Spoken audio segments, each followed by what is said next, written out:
Hello guys, welcome to my channel Trending Gelo. Kali ini kita akan rangkum alur film India dengan judul Missing. Film ini berkisah tentang usaha seorang ibu untuk menemukan anaknya yang menghilang dalam sebuah resort. Namun tak seorang pun yang meyakini bahwa sang ibu membawa anaknya ke penginapan tersebut. Benarkah sang ibu kehilangan anaknya ataukah ia hanya berhalusinasi? Penasaran?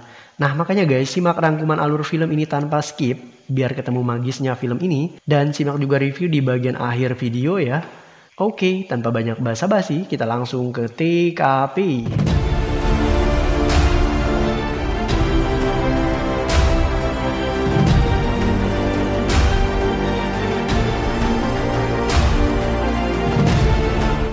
Guys, film ini diawali dengan adegan di mana seorang pria sedang sibuk memesan sebuah kamar resort. Pria ini bernama Susan.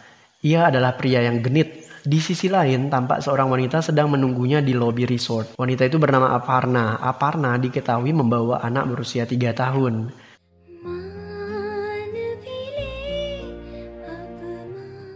Ketika pukul 2 pagi, seorang resepsionis memergoki seorang pria yang sedang mengintip di depan kamar Aparna. Saat ditanya, pria ini mengatakan bahwa ia penasaran kenapa suara anak kecil terus menangis dari kamar tersebut dan ini membuatnya susah tidur. Sang resepsionis pun segera mengetuk dan ketika Aparna membukakan pintu, ia mengatakan bahwa anaknya sudah tertidur. Saat sang resepsionis turun, dia bertemu dengan Susan di tangga.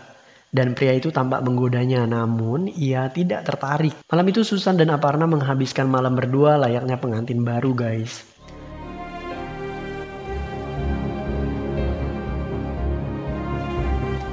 Keesokan paginya Aparna terbangun dan menemukan putrinya yang bernama Titli menghilang dari kamarnya. Mereka mencari kemana-mana namun Titli tidak ditemukan. Mereka kemudian menemui pria yang tadi malam mengintip kamar Aparna. Pria itu tampak sangat mencurigakan. Namun saat ditanya dia mengatakan tidak melihat anak perempuan. Ia meminta Aparna dan suaminya menanyakan kepada resepsionis. Dan ketika Aparna pergi, pria itu terlihat memegang boneka dan berkata, God bless the young one. Aparna terus mencari. Kali ini ia bertemu dengan tamu penginapan. Ia adalah seorang wanita yang memiliki anak perempuan juga. Namun anaknya sedang tertidur dan anak tersebut bukan anak Aparna.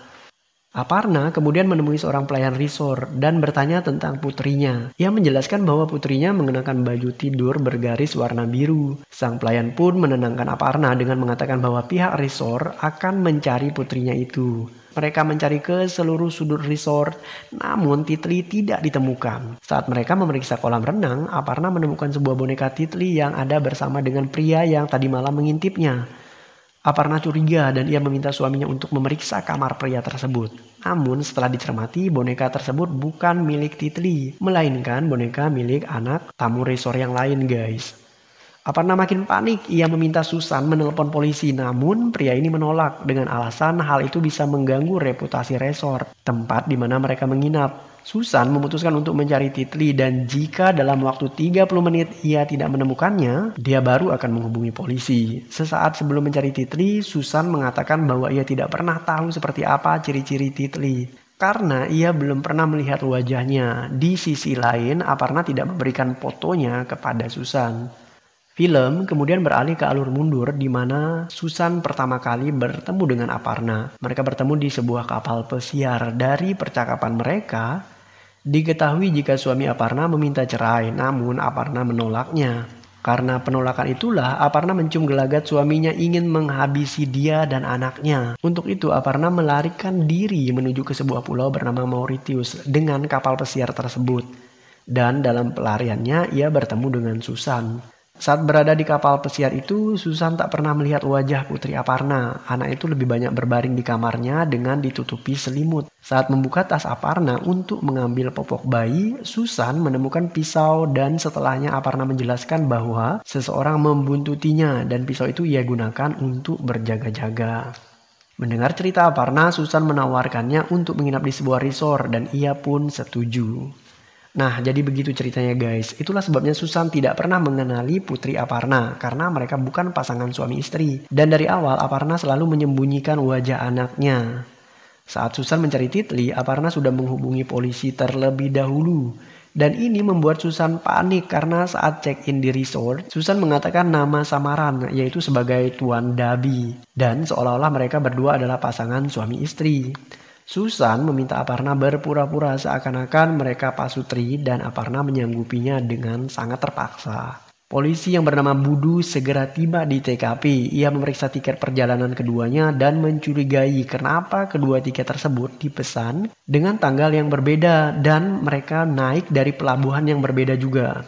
Susan menimpali bahwa itu terjadi karena tiketnya dipesankan oleh perusahaan, sedangkan tiket istrinya ia pesan secara pribadi. Guys, menurut pengakuan Aparna, Titli hilang dari mulai pukul 4 pagi sampai pukul 6. Polisi kemudian memeriksa CCTV dan ditemukan pria yang mengintip pintu kamar Aparna pukul 2 pagi. Seperti di awal film guys. Polisi segera bergerak menangkap pria itu. Kebetulan saat ditangkap ia sedang bersama dengan seorang anak kecil. Saat Aparna memeriksa apakah anak kecil itu putrinya, ternyata bukan. Dan polisi salah tangkap guys. Pria tersebut memang sedang bersama dengan anak kecil. Namun anak itu adalah putrinya sendiri, bukan anak Aparna. Pria itu kemudian mengakui bahwa ia bercerai dengan istrinya dan hanya punya kesempatan sebulan sekali buat bersama putrinya itu. Makanya saat ia mendengar tangisan anak kecil malam itu, ia merasa seolah-olah itu adalah anaknya. Guys, manajer hotel mengatakan bahwa saat check-in, Susan hanya mendaftarkan 2 nama yaitu dia dan Aparna. Sedangkan di sana tidak ada nama Titli. Susan berkelit. Menurutnya, ia melakukan itu karena umur Titli hanya 3 tahun. Jadi menurutnya tidak perlu dimasukkan dalam daftar. Polisi selanjutnya meminta Susan mendeskripsikan karakteristik anaknya Titli agar bisa dibuatkan sketsa wajah. Susan panik guys. Ya iyalah panik, dia kan bukan ayahnya dan dia pun belum pernah melihat wajah Titli kan. Tapi Susan gak habis akal. Ia membohongi polisi dengan memberikan deskripsi asal-asalan dan hasilnya ada 2 sketsa wajah berbeda tentang Titli. Yang satu versi Aparna dan yang lainnya versi Susan. Saat ditanya, Susan mulai mengarang cerita bahwa lukisannya bisa berbeda karena tidak ada anak yang bernama Titli. Ia mengatakan bahwa setelah bertahun-tahun mereka menikah, Aparna mandul dan mereka tidak bisa punya anak. Karena itulah mengalami gangguan mental dan berhalusinasi seakan-akan mereka mempunyai anak. Saat polisi memanggil resepsionis yang bernama Naina justru mengatakan bahwa Aparna memang membawa anak malam itu. Naina mengatakan bahwa ia memang tidak melihat wajah anak itu, tetapi ia melihat jelas wajah ibunya yang melayani anaknya dengan penuh rasa kasih sayang yang tulus dan ikhlas. Dan malam itu terdengar suara anak kecil menangis dari kamar Aparna. Nah, dari kesaksian ini polisi malah balik curiga sama Susan. Karena tidak tahan dicurigai polisi, Susan akhirnya mengakui bahwa Aparna bukan istrinya. Dan ia melakukan semua itu karena niatnya ingin menolong perempuan malang itu. Susan juga menjelaskan bahwa ia memiliki seorang istri dan saat ini sedang hamil 7 bulan. Mendengar pengakuan Susan, polisi Budu menamparnya. Sir. Polisi Budu kemudian mempertemukan Susan dan Aparna. Susan mengatakan bahwa ia sudah mengatakan kepada polisi jika mereka bukan pasangan suami istri dan sekarang ia meminta agar Aparna juga menjelaskan hal itu kepada polisi. Namun Aparna malah bertingkah aneh dengan mengatakan bahwa mereka adalah pasangan suami istri. Dan meminta Susan untuk jangan menyerah dalam menemukan anak mereka yang hilang guys. Aparna menangis sambil memeluk Susan, sedangkan Susan kebingungan. Begitu juga dengan polisi. Mereka bingung siapa sebenarnya yang berbohong. Guys, filmnya semakin complicated aja nih. Apakah benar Aparna kehilangan anak perempuan berusia 3 tahun bernama Titli? Atau mungkinkah ini hanya halusinasinya semata? Jika iya, kenapa dia harus melakukan semua itu guys? Well, let's find out.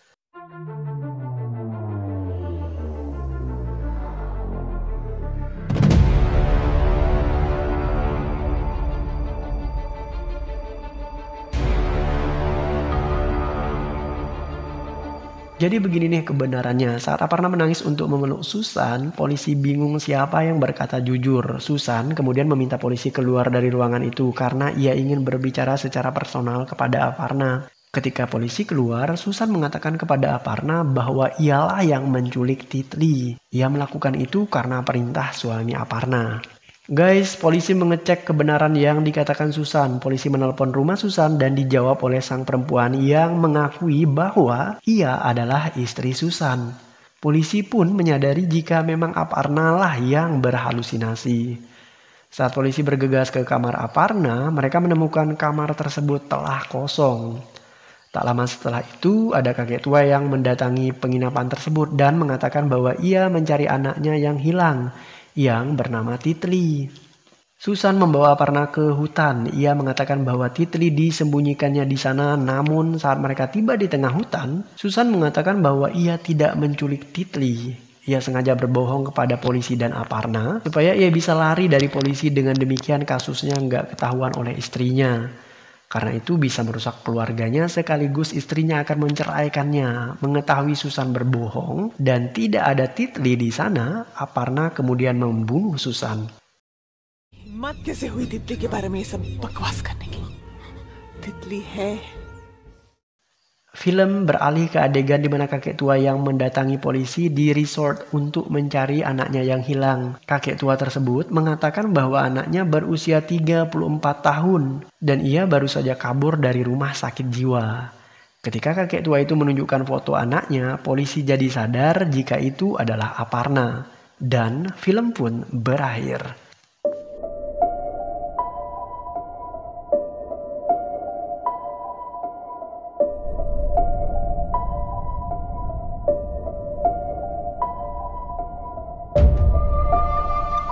Oke guys, it's review time. Menurut aku pribadi, film ini memiliki kelebihan pada dua hal. Pertama, film ini diperankan oleh bintang sekelas Tabu yang sudah malang melintang dalam perfilman India. Dan aktingnya di film ini juga sangat berkelas guys. Kedua, film ini memiliki cerita yang sebenarnya simple, namun disajikan dengan cara yang menarik sehingga rasa ingin tahu penonton terus terjaga untuk mengetahui fakta yang terjadi di balik pencarian anak bernama Titli ini.